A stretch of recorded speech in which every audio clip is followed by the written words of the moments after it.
Poser les fondations d'une Europe plus souveraine après le choc de l'invasion russe en Ukraine. C'est l'objectif des dirigeants de l'Union européenne réunis à Versailles.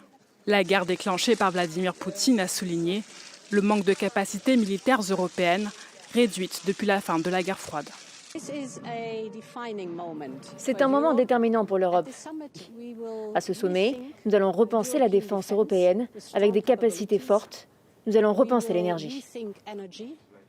L'énergie, la grande question de ce sommet. La guerre en Ukraine a mis en lumière l'extrême dépendance énergétique à la Russie des pays de l'Union européenne. Malgré l'adoption d'un paquet de sanctions inédites, l'UE continue de financer la Russie, qui lui fournit plus de 40% de son gaz naturel et 27% de son pétrole. L'Europe, elle doit se préparer à être indépendante du gaz russe, à être indépendante pour assurer sa propre défense, à être indépendante en termes justement d'approvisionnement de ses marchés.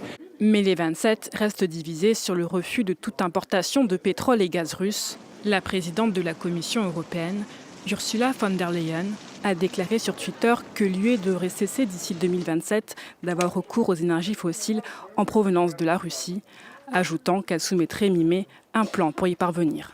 L'adhésion à l'Union européenne de l'Ukraine devrait également être évoquée. Kiev avait déposé une candidature dans l'espoir de la rejoindre sans délai. Pour l'heure, les chefs d'État ont exclu une adhésion rapide, tout en ouvrant la porte à des liens plus étroits avec le pays.